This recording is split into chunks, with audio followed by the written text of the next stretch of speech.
요즘 변화가 많이 있습니다. 우리나라 지금 굉장히 그, 더워서 지방에서도 열기가 집 안으로 들어올 정도로 굉장히 뜨거운 이런 날을 보내고 있는데, 저 유럽과 캐나다에서는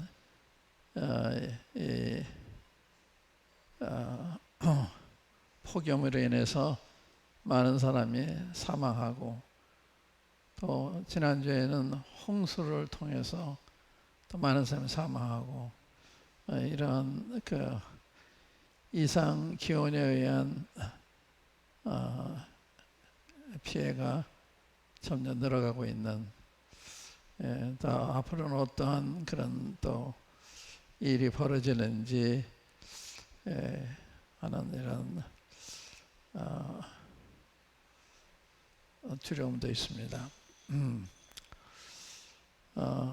그런가 하면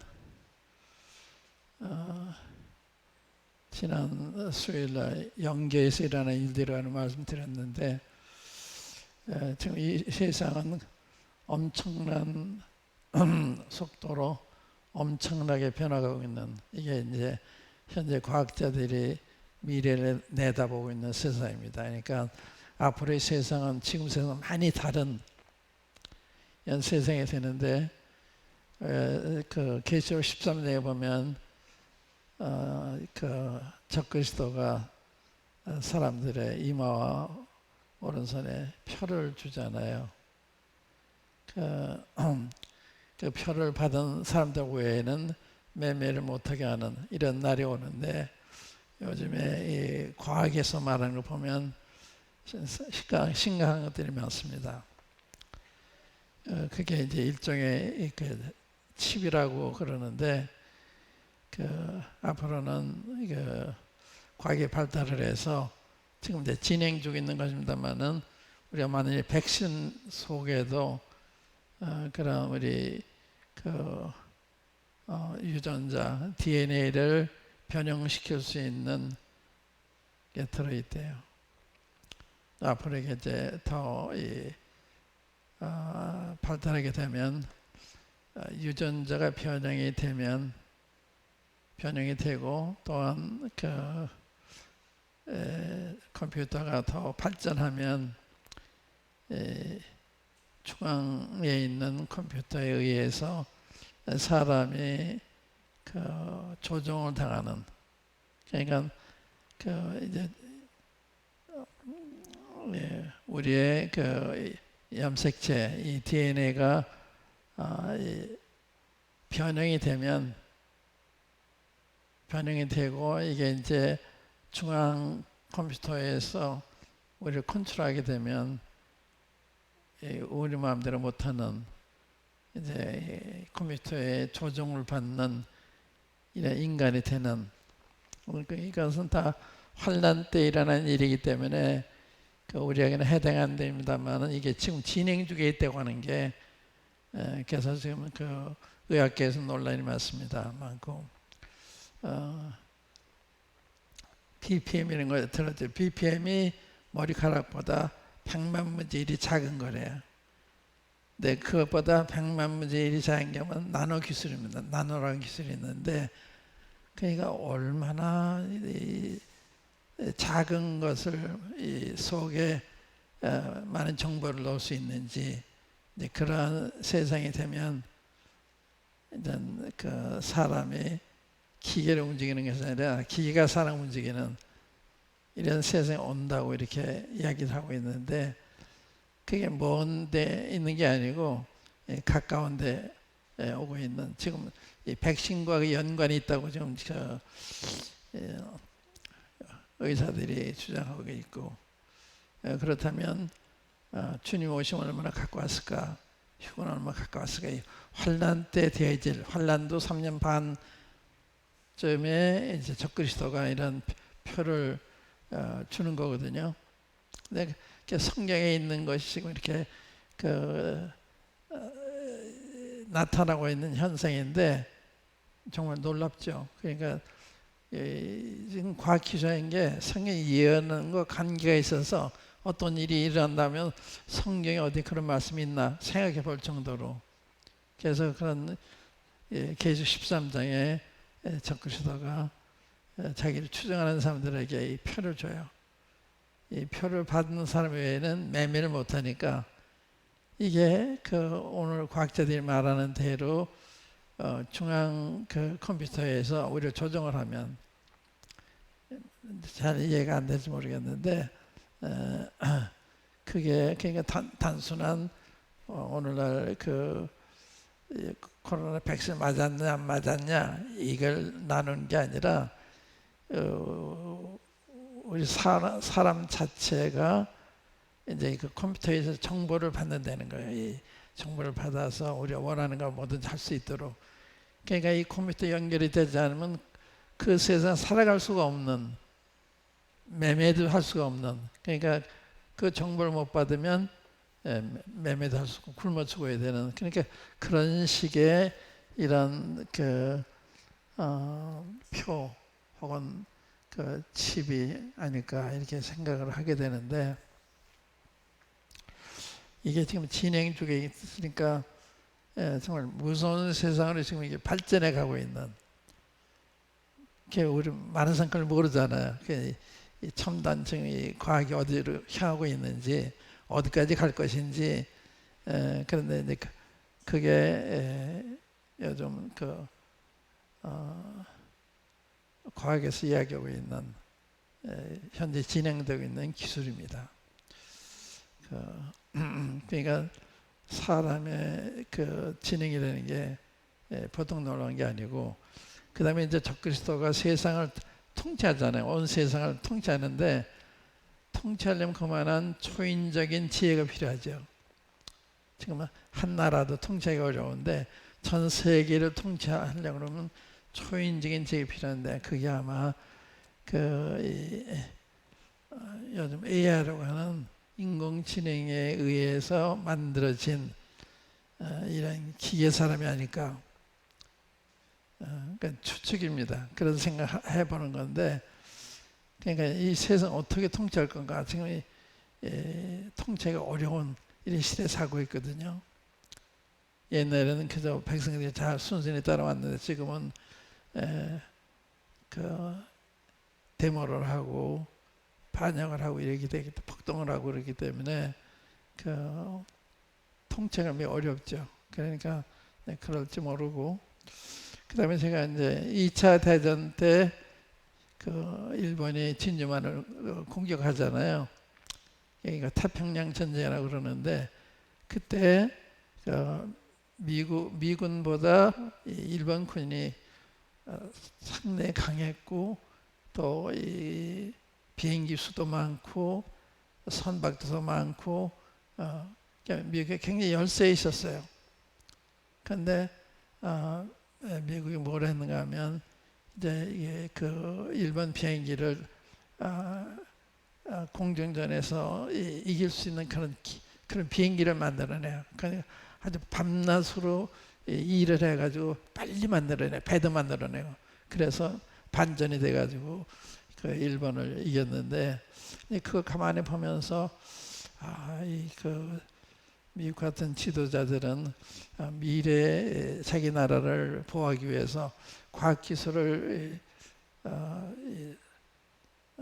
발전시켜서 어느 나라보다도 발전한 기술이 있어야지 세계를 전쟁에서 이길 수 있잖아요. 지금 중국하고 미국이는 경쟁하고 있는데, 그런 생각을 지금 많이 하고 있지 않을까.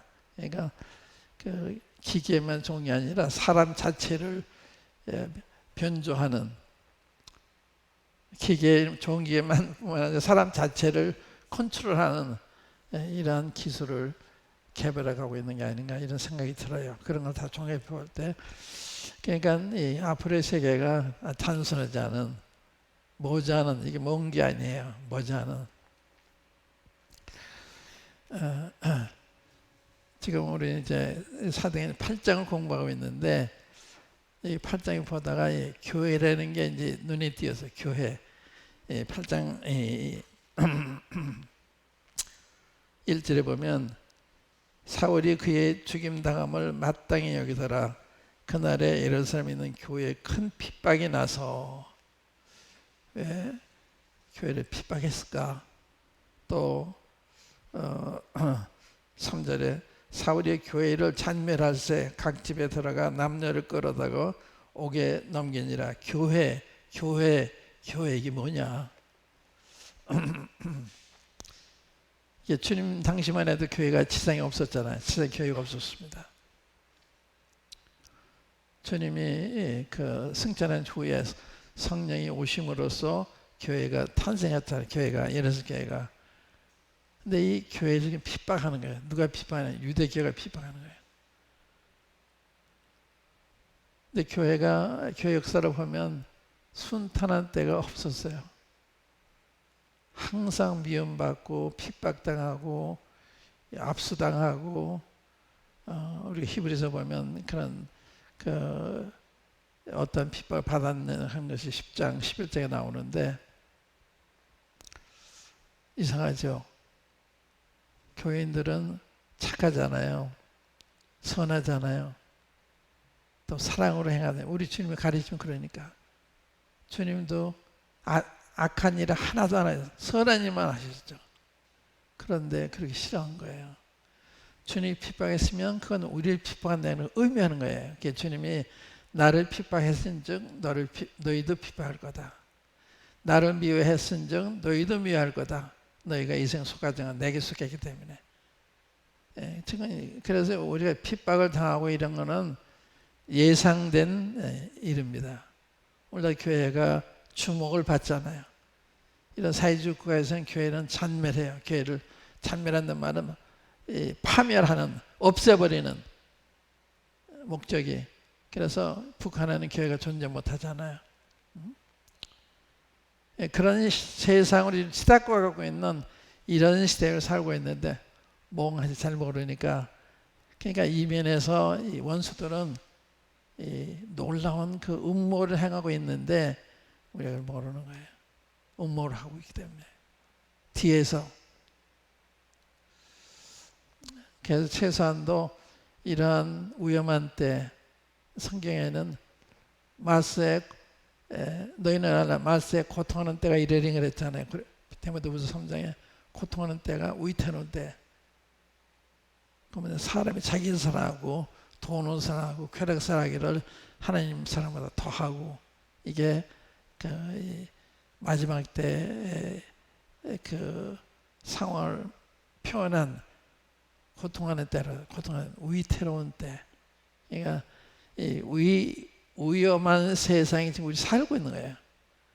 그 위험을 향해서 지금 발전해 가고 있는데 멍하고 있는 거죠. 그러니까 사람들은 여러분 책도 안 읽고 신문도 안 보고, 여러분 신문 보세요. 일간신문 보는 사람 거의 없을 거예요. 뭐 인터넷 통해서 본다 그러고 그러는데 신문을 보는 거가 인터넷 보는 거 또 달라요. 인터넷에서 보는 거하고. 전 신문을 보고 있습니다. 그 많은 그 시사를 볼 수가 있고 정보를 얻을 수 있기 때문에.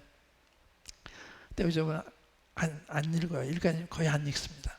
그러니까 세상이 어떻게 돌아가는지를 잘 몰라요. 인터넷 본다고 하지만 뭘 얼마나 봐요. 인터넷 신문 본다고 그러는데 말만 본다고 그러지 보지도 않습니다. 그러니까 이 무지 속에 살아가고 있는, 그러니까 우리 속이는 사람은 얼마든지 속일 수가 있는 거예요. 너무 모르니까. 세상이 어떻게 돌아가는지 모르니까. 교회를 잔멸할세. 이게 우리의 운명입니다. 과거에 그랬으면 앞으로도 그럴 거고 그런 거기 때문에 우리가 이런 걸 볼 때 그냥 역사의 한 사건이 아니라 이게 계속되는 사건. 이걸 각성하지 않으면 모르고 있는 거예요. 교회는 미움을 받도록 되어 있고 핍박을 받도록 되어 있습니다. 우리 주님은 그렇게 하는 세상이기 때문에 그 주님을 따르는 우리를 곱게 보질 않죠.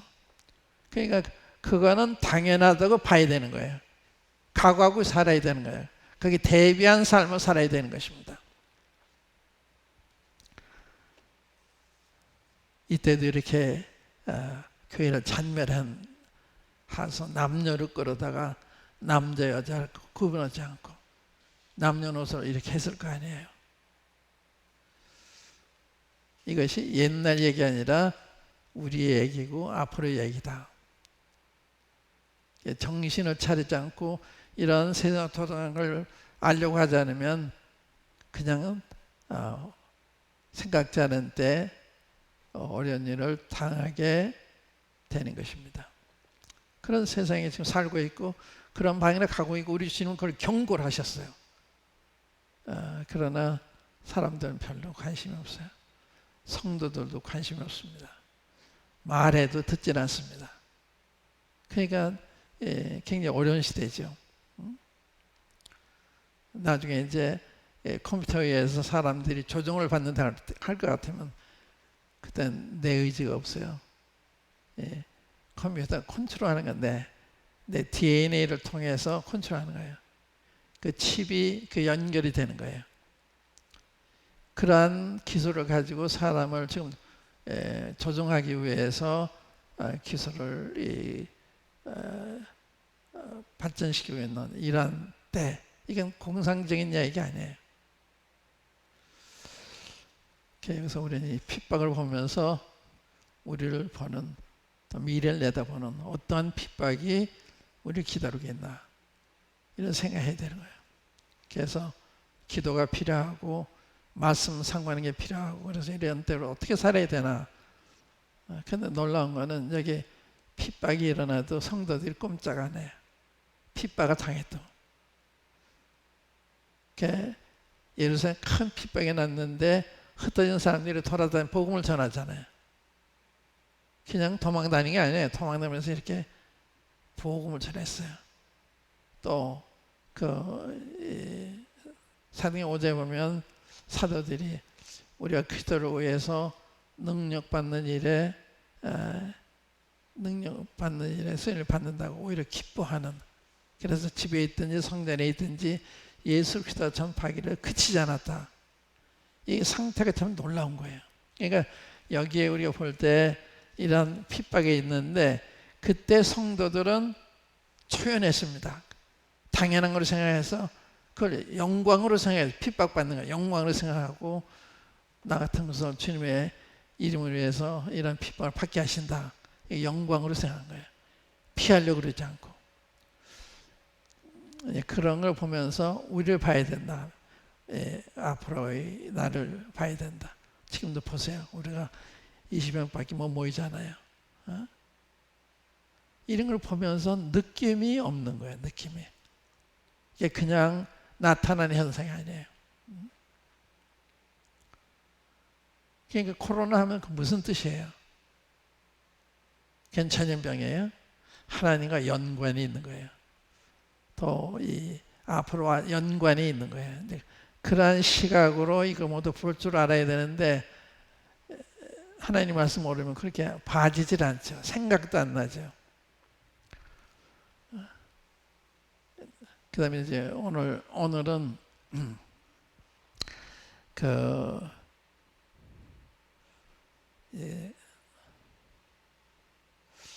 9절부터 한번 읽어가면서 카멘트를 하면서 시간에 대한 빌립의 생에 대한 거 여기 땅까지를 여기에 나온 그 말씀을 중심으로 말씀을 드리겠습니다. 우리 이제 9절부터 사도행전 8장 9절부터 보시면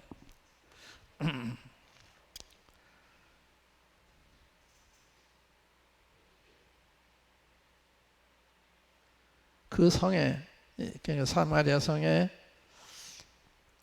또 아까 내가 여기 들어가기 전에 이 사마리아가 나와서 유다와 사마리아로 흩어졌다고 그랬는데 이게 1장과 비교해서 보면 하나님의 선교 계획이 이루어져가는 그런 모습을 보이는 거예요. 사도행전 1장 8절에 보면 오직 성령이 너에게 임하시면 너희가 권능을 받고 예루살렘과 온 유대와 사마리아와 땅까지는 내 증인이다. 이게 하나님의 계획이에요. 세계 복음화의 계획인데 예루살렘 7장까지 예루살렘에서 복음을 전해야 되는데 주님이 예를 들어서 큰 핍박이 일어난 사람들이 다 흩어져요. 흩어진 사람들이 복음을 전하니까 하나님의 그 계획이 진전되는, 하나님의 계획이 좌절되고 방해받는 게 아니라 오히려 확산되는, 산불이 났는데 바람이 불어오면 산불이 번지는 것처럼. 그러니까 하나님이 절대 실패하는 분이 아니십니다. 이걸 통해 당신이 이루어 가시는, 그러니까 이 코로나도 마찬가지예요. 이게 하나님의 뜻을 방해하는 것이 아니라 하나님의 뜻을 이루는. 그렇기 때문에 이제 우리가 이런 걸 볼 때 정말 일제 말씀대로 사마리아의 복음이 들어왔구나. 이 사마리아의 복음이 들어가려면 이 보통 일이 아니에요. 왜 그런가 하면 사마리아 유대인들은 상종을 하지 않았어요.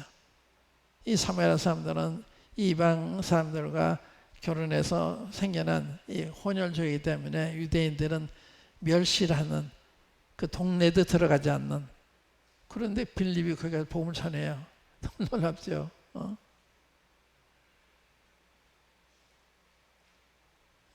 그러니까 이제 이런 거 비싸게 봐야 되는 거죠. 사마리아만 아니라 이제 이방 땅에까지 가는데, 읽어가면서 좀 말씀드릴게요.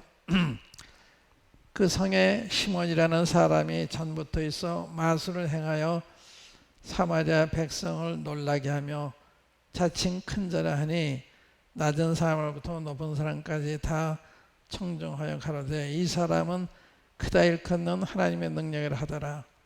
오랫동안 그 마술에 놀랐으므로 저희가 청종하더니, 여기까지 보면 마술형이라, 마술. 사마리아 성에 복음이 들어가기 전에 이 마술 행하는 시몬이라는 사람이 있어요. 마술. 이 놀라운 일을 행하니까 사람들이 다 놀라고, 저 사람이 신이 아닌가? 아마 그 정도 생각했을 거예요. 오늘날도 마술하는 사람 많아요.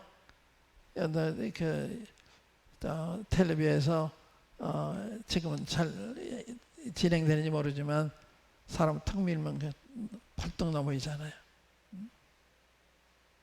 그 마술이에요. 체념 건다 그러죠. 마술이 뭐냐? 마력으로, 악마의 힘으로써 이해되지 않는 일이 이루어지는, 이게 마술이에요. 그런데 이 사람이 마술을 이용해서 사람들 놀라게 하고 있는 거예요. 그 낮은 사람부터 높은 사람이니까 다 거기 청정하잖아요. 그러니까 사람은 어리석어요. 배운 사람, 안 배운 사람, 주님을 모르면 다 어리석어요. 다 넘어가요. 이렇게 점쟁이 찾아가고 그러죠. 대통령도 국회의원 다 점쟁이 찾아가서 내가 어떻게 될 건지, 당선이 될 건지 안 될 건지. 이게 인간이 참 어리석어요. 인간이 믿을 게 못 됩니다. 이게 어리석으니까. 근데 그리스도인들은 그걸 알죠. 이 악령이 뭔지, 성령이 뭔지. 근데 이 마술을 통해서 보고 사람들이 많이 속는 거예요. 이게 기독교도 마술이 들어와서 그런 일 하잖아요. 뭐 기적 행한다는 게 실제 성령을 통한 기적이 아니라 마술을 통한 기적. 그러니까 이 사람한테 능력이 있구나. 이 사람은 정말 하나님 택한 특별한 종이라 생각하면 많이 따르는 거예요. 박태선 씨가 그랬죠. 그런 일이 전 세계적으로 많습니다. 미국에도 보면 텔레비 보면 그런 사람들이 나와 텔레비 보여줘요. 어떻게 사람이 변하는지. 마술에 의한 기적과 성령에 의한 기적은 다른 거예요. 근데 이 사람 보면 사람 자체가 잘못됐어요. 보세요.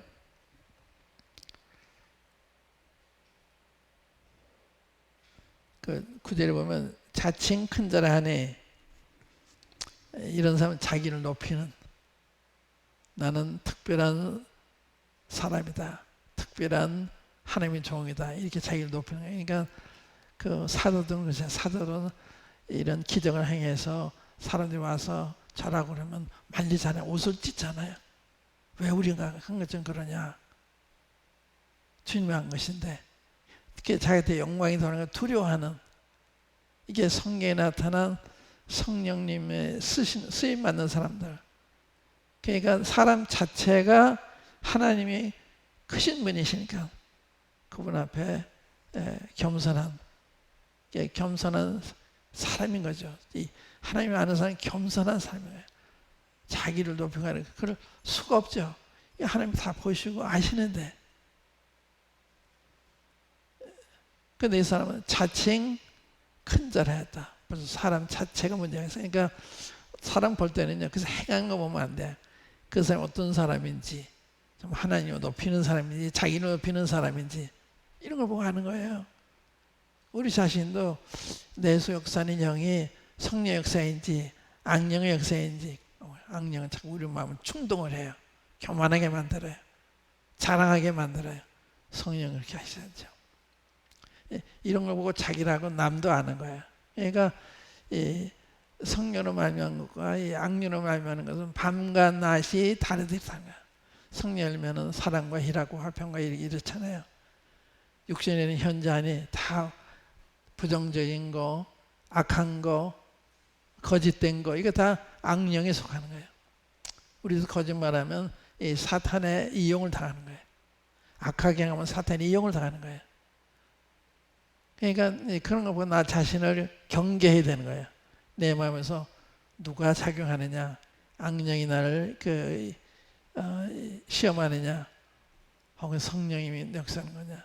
성령은 선한 것입니다. 의로운 것입니다. 그리고 참된 것입니다. 정반대예요. 그래서 이 마생한 사람이 볼 때 놀라운 일을 해서 많은 사람이 다 청종을 하고 큰 사람이면 작은 사람은 다 그 사람 주목하고 있는데 사도는 그렇죠. 근데 이 빌립이 행하는 표정을 보고서 이 시몬이 감동을 받아요.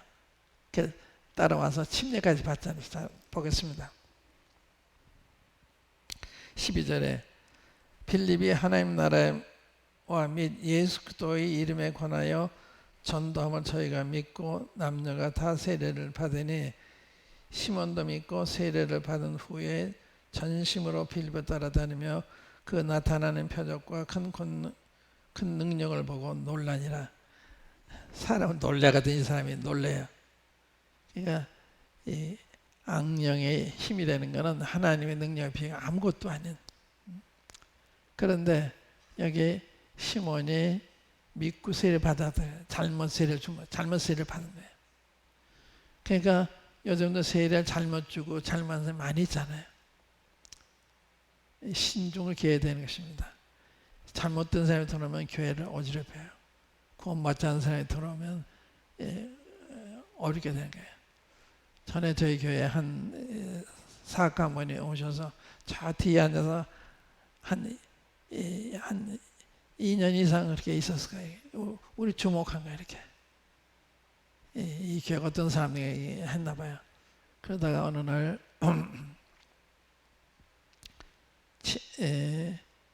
어느 날 이제 영접하기 원한다고 해서 이제 간증을 들었습니다. 간증을 그래서 그분이 모임에 온다고 그래서 그러면 우리가 간증을 들어봐야 되겠습니다. 그래서 수요일 날 간증을 시키면서 15분 동안만 해주십시오. 그래서 근데 1시간 넘어 있어요. 그러고 난 미안하다는 말도 없어요. 그러니까 의아했죠. 사람들 그러면 양해를 구한다든지 그 다음에 자기는 또 허인웅 형제의 팬이래요. 본부에서 집회할 때 거기 다녀와서 허인웅 형제가 또 논쟁한 얘기를 하더라고요. 이 사람 뭐라 보통 분이 아니구나. 그런데 어느 제가 이제 미국 갈 무렵이었는데 그분이 저한테 와서 자, 박영재님 여기서 돌아올 테지만 저는 여기 없을 것입니다. 그러더라고요. 안 받아주니까 이제 그런 거예요. 그래서 그러면 장로들한테 간증을 해보십시오. 간증. 근데 그분이 말을 참 잘해요. 아주 달변이에요. 달변. 그래서 이북에서 온 분인데 그러니까 더 경계가 되죠. 그래서 제가 떠난 다음에 장로님들한테 가서 한번 간증을 해 주십시오. 그래 이제 간증이 아니라 상담을 해 보십시오. 그런데 이제 이 구원받은 사람인 것이 이제 확인된 이후에요. 구원 받았는데 이 사람 영접해야 되냐 안 해야 되느냐. 구원 받으면 영접해야 되잖아요. 영접은 강단도 임의로 올라갈 수가 있기 때문에 내가 오늘 장로님한테 이분을 영접하되 당분간은 우리가 허락할 때까지는 강단을 허락지 맙시다. 그렇게 양해를 구하도록 했어요. 그런데요, 그분이 여러 성도를 이렇게 미혹을 하고 모임을 비방하고 그러다 나중에 떠났는데, 그러니까 사람은 영적으로 잘 분별해서 받아야 돼요. 유력하다고 받는 게 아니고 정말 성령 거듭난 사람인가, 거듭난 사람인가, 성령 인도를 주견시키는 사람인가, 그게 다 중요한 거예요. 구원 받았어도 자기 처리가 안 된 사람은 큰 피해를 입힐 수가 있어요. 그러니까 굉장히 조심해야 되는 건데, 그래서 사람 볼 때는 성령으로 말미암은 사람이 아니냐 이걸 봐야 된다는 지금 말씀드린 것입니다. 성령으로 말미암은 사람은 성령의 열매가 그의 인격에 나타나는 거예요. 삶에 나타나는 것이니까 그걸 보고 아는 거예요. 그렇지 않은 사람은 또 육신의 일, 육신적인 것이 나타나는 거예요. 그걸 보고 아는 거예요. 그러니까 말 가지고는 잘 몰라요. 말 가지고는. 사기하는 사람들이 얼마나 말을 잘하는지요. 그게 다 속아넘어가는, 말을 잘하니까 다 속아넘어요. 저희 교회에 구원받고 구원 맡았다는 사람이 와서 사업을 하는데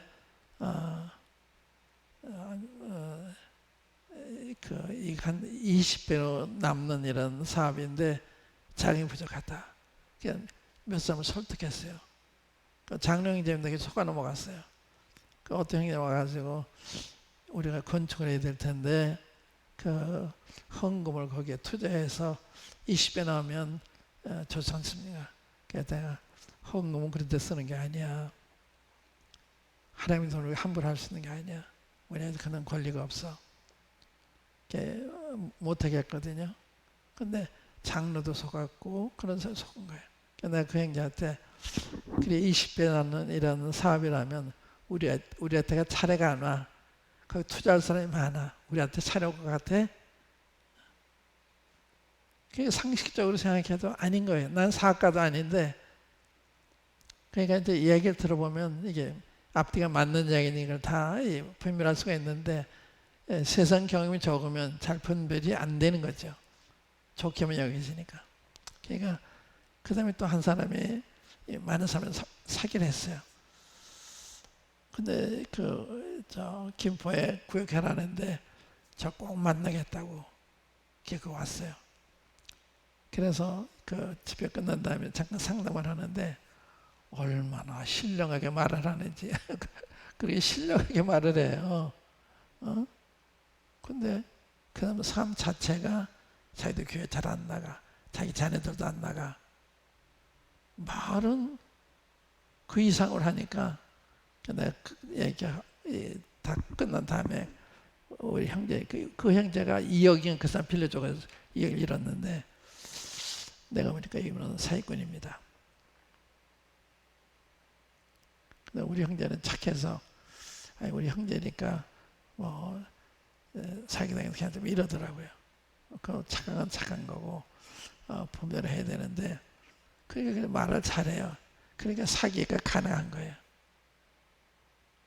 불가능한 거 가능한 것처럼 얘기를 하니까 다 속아 넘어가요. 그 투자를 하게 되고.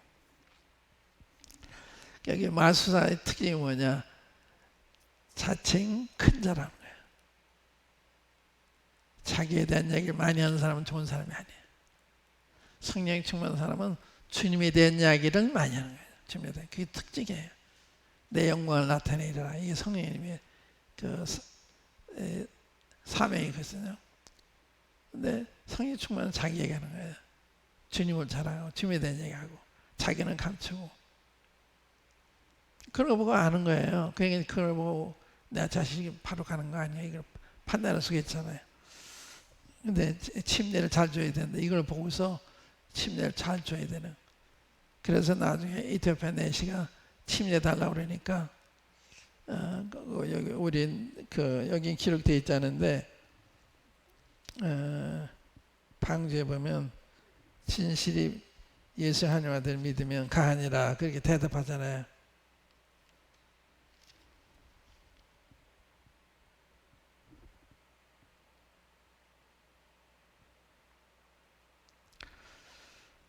그래서 나중에 그 빌립이 에티오피아 내시를 전도하고 침례할 때는 신중을 기하는 이런 걸 볼 수가 있는데 침례가 교회에 받아들이는 하나의 관문이기 때문에 침례는 신중하게 줘야 됩니다. 그러니까 침례를 동정한다든지 그러면 안 되는 거예요. 이건 그 사람의 영원한 운명을 정하는 거기 때문에 신중을 기하고 책임감을 가지고 해야 되는 거죠. 근데 침례 주고 나서 아닌 경우를 많이 발견하는데 그게 어떤 때는 동력하는 경우도 있어요. 어떤 때는 이분이 구원받은 것이 한 50%는 갖고 안 받은 게 한 50% 갖고 그런 쪽도 있었습니다. 그래서 계속 미룰 수가 없어. 한 3번인가 이렇게 상담했는데 그러면 그 형제님의 그 책임하에서 우리는 50%인데 받겠다 그러면 우리 책임지는 게 형님이 책임지는 겁니다. 그러니까 그래서 받은 경우가 있는데 그러니까 이제 침례 상담을 신중해야 된다 그런 말씀입니다.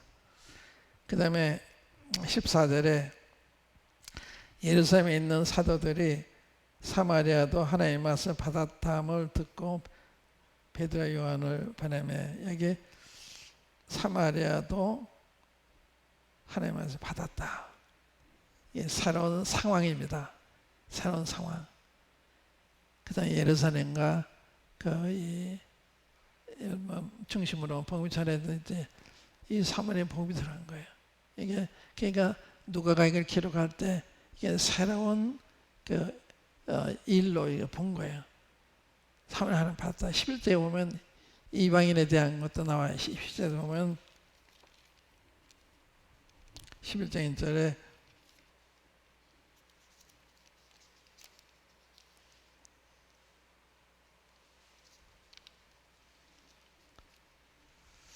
유대에 있는 사도들과 형제들이 이방인들도 하나님의 말씀을 받았다함을 들었더니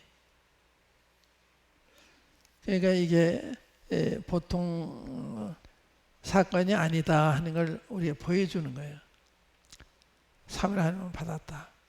이게 하나님의 그 계획이 진전돼 가는 이걸 지금 보여주고 있는 거거든요. 그러니까 역사는 하나님의 뜻이 전개돼 가는 것을 보여주는 거예요. 그러니까 역사에서 그걸 읽을 수 있어야 되는 거예요. 일반 역사나 교회 역사는 그걸 읽을 수 있어야 되는데 이런 하나님의 계획을 잘 모르면 읽어지지 바르게 읽을 수가 없죠. 그러니까 성경을 잘 알면 역사를 해석하는 데 많이 도움이 되는 거예요. 그러니까 하나님의 시각에서 역사에 일어난 일을 보게 되기 때문에 그러니까 사마리아도 하나님의 말씀을 받았다함을 듣고 베드로와 요한을 보내매 그들이 내려가서 저희를 위하여 성령 받기를 기도하니 이는 아직 한 사람에게도 성령 내리신 일이 없고 오직 주 예수의 이름으로 세례만 받을 뿐이더라. 이에 두 사도가 저희에게 안수함의 성령을 받는지라. 여기서 의문이 일어나잖아요. 2장에 유대인들이 성령 받는 거하고 사마리아인의 성령은 달라요. 또 10장에 이방인이 성령 받는 것도 달라요. 또 19장에 요한의 제자들이 성령 받는 게 달라요. 그러니까 하나님 편에서 잘 분별하자면 어려운 혼동을 일으킬 수 있는 이런 일입니다. 그 사도행 2장에는 너희가 각각 회개하고 예수도 이름으로 세례 받으라. 그러면 제사받고 성령의 선물을 받으리니. 그러니까 그 믿고 침례받고 그 다음에 성령을 받아요. 여기는 침례받았는데 성령이 안 와요. 사마리아는 보세요. 아까 읽었죠. 16절에 보면 이는 아직 한 사람에게도 성령 내리신 일이 없고 오직 주 예수 이름으로 세례만 받을 뿐이더라. 두 사도들이 안수했을 때 성령 받았어요. 무슨 뜻이냐? 2장과 뭐가 다르냐? 근데 10장을 보세요. 10장에 보시면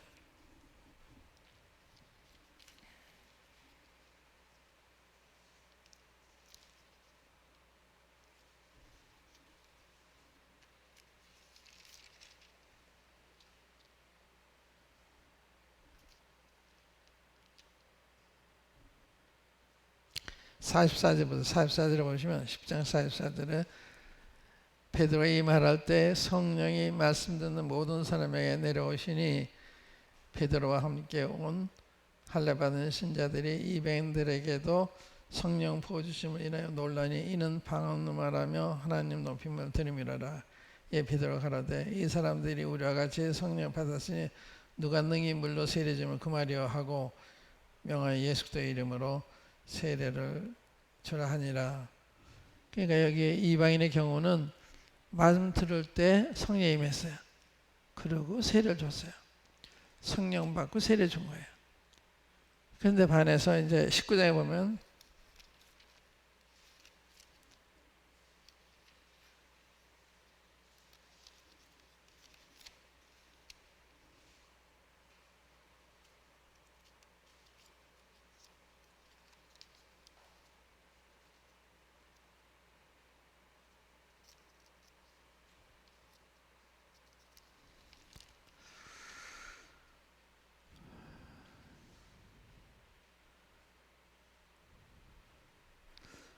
오제 말씀 보세요.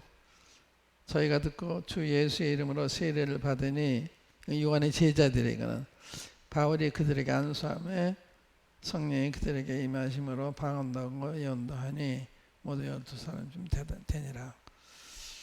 여기는 믿고 세례를 받고 그 다음에 사도 바울이 안수할 때 성령이 임한. 그러니까 그 유대인이 받은 성령, 또 사마리아인이 받은 성령, 또 요한의 제자한 성령이 달라요. 절차가. 근데 10장은 이방인들이 받은 절차입니다. 그러니까 이게 오늘 그리스도인의 그 세례인데, 그러니까 유대인들은 왜 그럼 주님이 침례를 먼저 받으러 오셨느냐?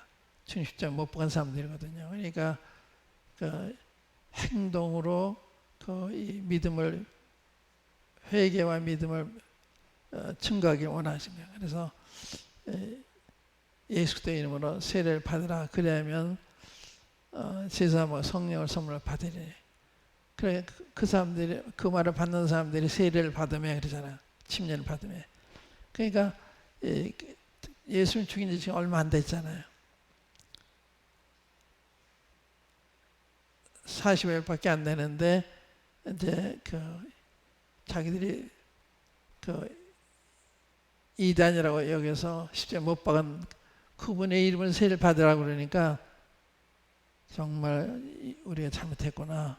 이분이 하나님의 아들 메시아가 틀림없으니까 그걸 확신하기 전에는 치료받을 수가 없는 거죠.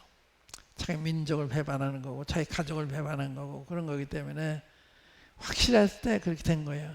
그래서 그 요구했다고 제가 믿어요. 그래서 주님이 침례를 성령 받는 조건으로 유대인에게 중심점 부분 유대인들에게 요구하셨다. 그 후에 유대인들은 여기 해당되는 게 아니에요. 이 당시에 이제 해당된 거죠.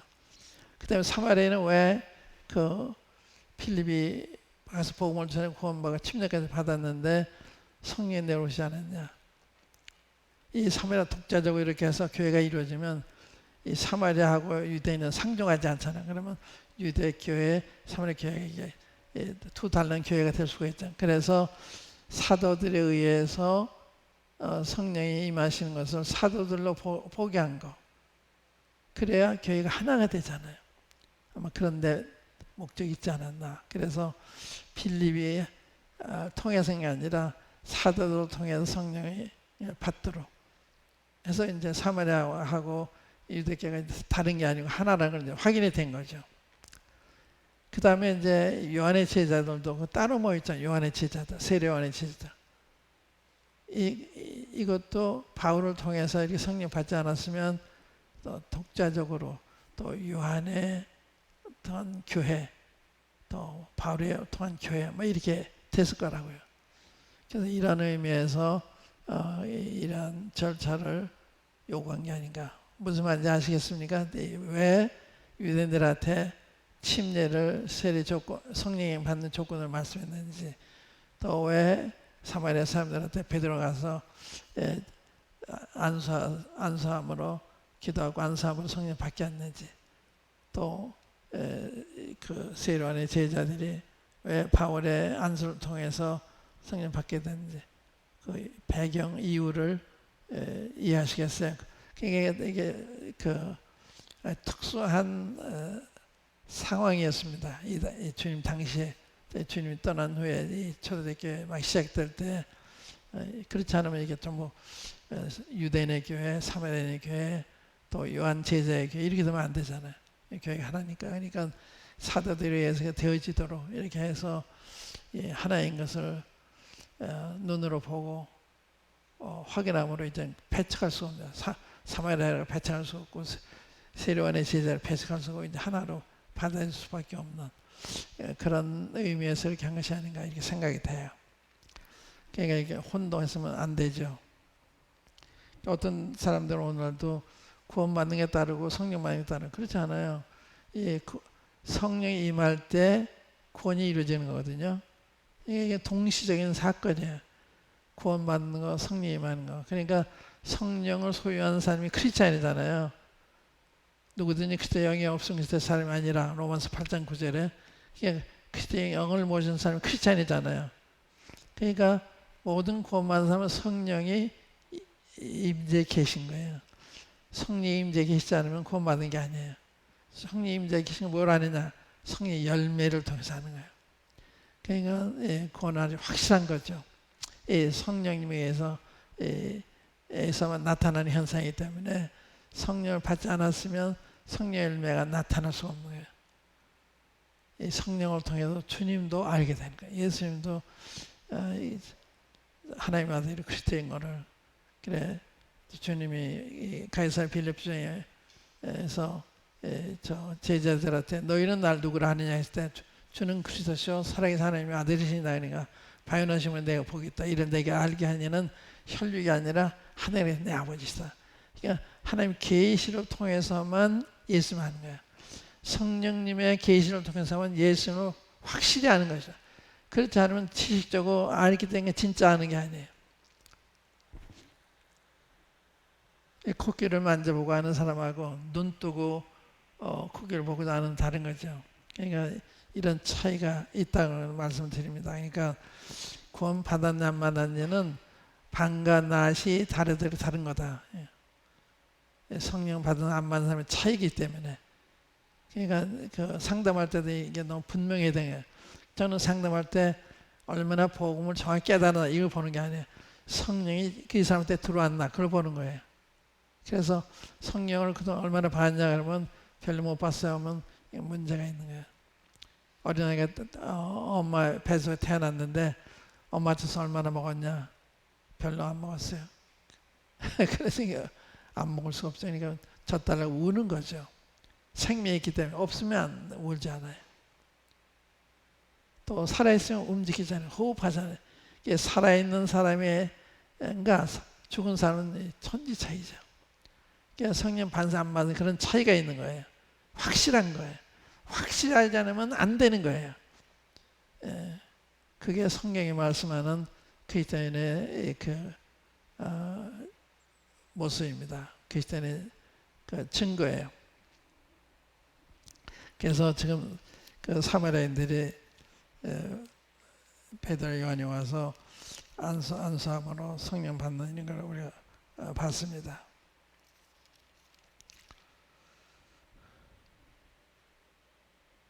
그 다음에 이제 18절부터 보면 아까 나온 시몬이 사도들의 안수함으로 성령 받는 것을 보고 돈을 들여 가로되 이 권능을 내게도 주어 누구든지 내가 안수하는 사람은 성령을 받게 하여 주소서 하니 베드로가 가로되 내가 하나님의 선물을 돈 주고 살 줄로 생각하였으니 내 은과 내가 함께 망할지어다.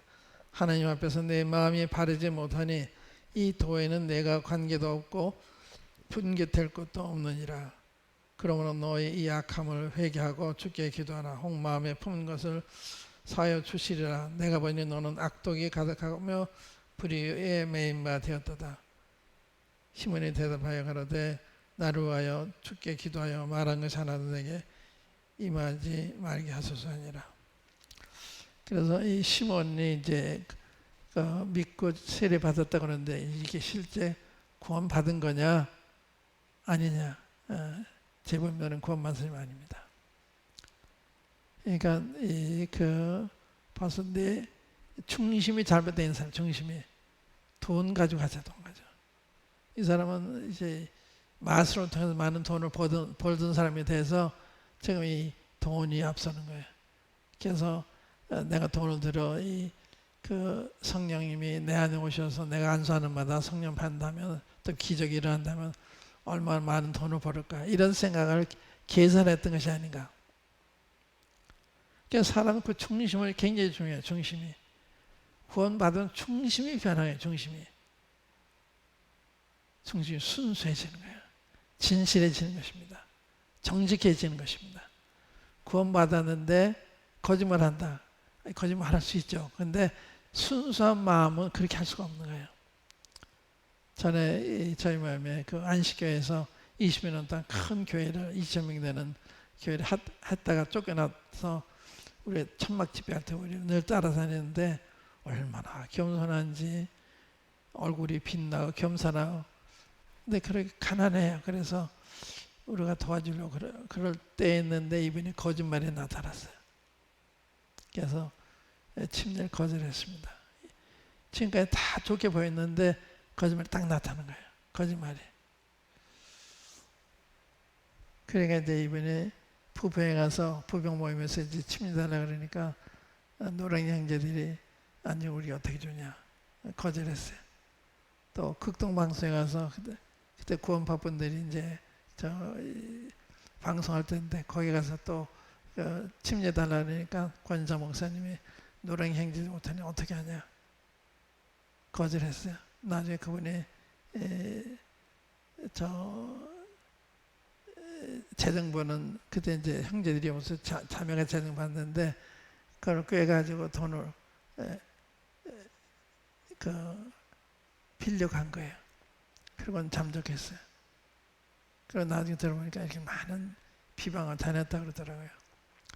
그러니까 사람은요, 한 가지를 통해서 그 사람 전체를 볼 수가 어떤 때는 항상 그건 아니지만 그러니까 이렇게 아주 좋게 보이는 사람들 거짓말할 때 이게 더욱 이제 새롭게 보이는 거예요. 어떻게 저런 거짓말하지? 그래서 침례 주려고 다 취소하고 그런 적이 있습니다. 이 사람 분별이 굉장히 어려워요. 또 하나 제 예를 들어보면요, 그 지방교회 그 왕중생이라는 분, 그분이 이제 워치만니한테 말씀하는 분이기 때문에 그 메시지가 놀라웠나 봐요. 그러니까 그분이 수행하면 우리 모임 일꾼들이 많이가 들었어요. 저 대전 밑으로 다 들었습니다. 그럼 다 따라가는 거예요. 참 이상하다. 지금까지 뭘 믿었지? 주님 말씀 믿은 거 아니면 뭘 믿었기에 또 말씀 좋으면 좋지 뭘 따라가나? 나 이해가 안 가는 거예요. 가만히 들어보면 입에 하는 게 육신적이더라고요. 대구에 가서 어느 형제를 만나가지고 모임을 사역하는 형제인데 만나는 첫날 안수해서 장로 세웠어요. 야, 이 거짓되구나. 감독 함부로 세우는 게 아니거든요. 그러니까 이 사람은 자기 사람 만들기 위해서 이러는구나. 그래서 제가 거짓 사도라고 내가 경결시켰어요.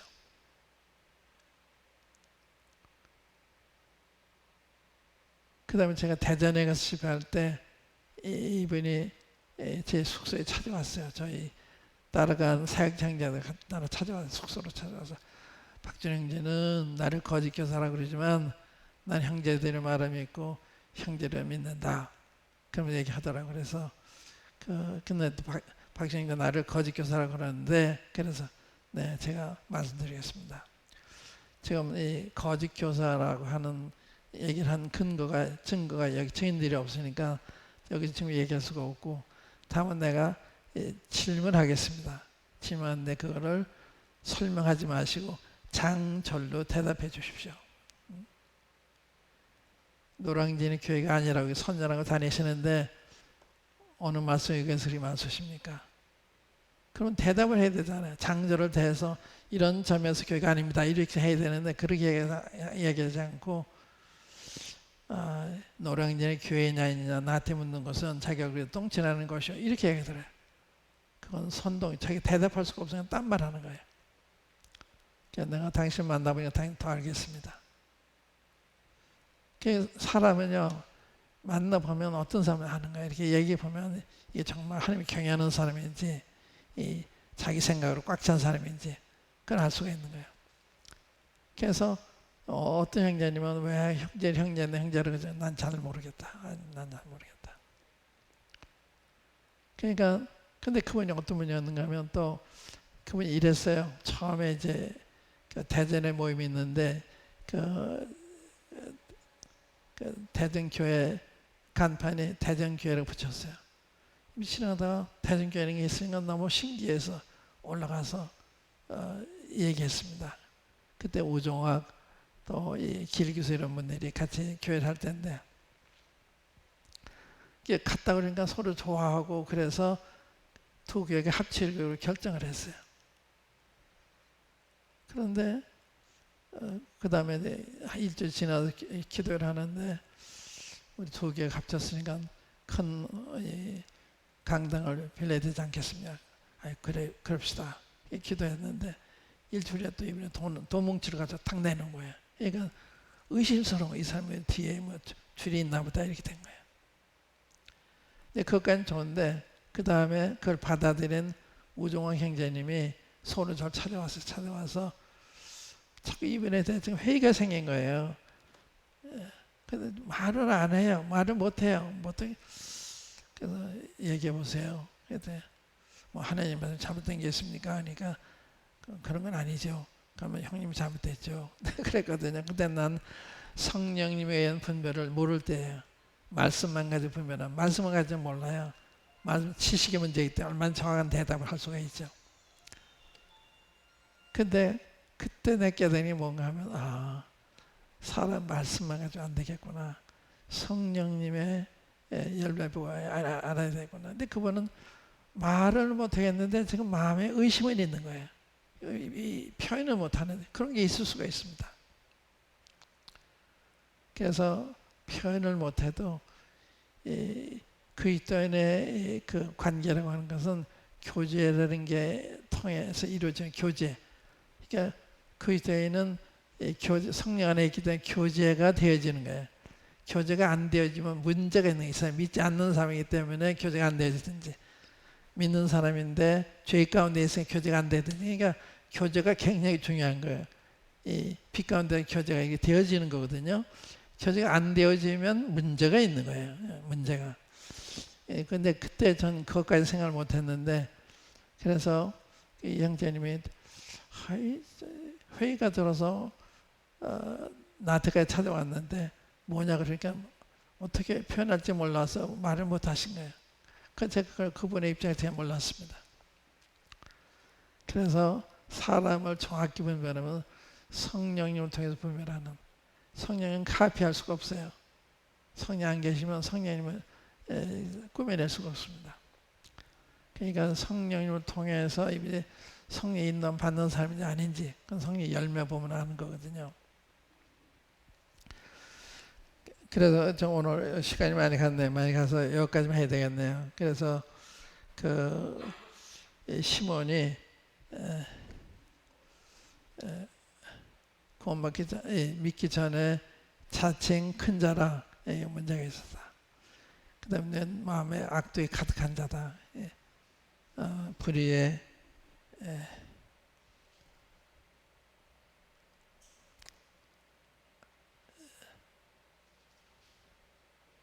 하나님 앞에서 내 마음이 바르지 못하여 이 도에는 내가 관계도 없고 분깃될 것도 없느니라. 그러므로 너희 악한 몸을 회개하고 주께 기도하라.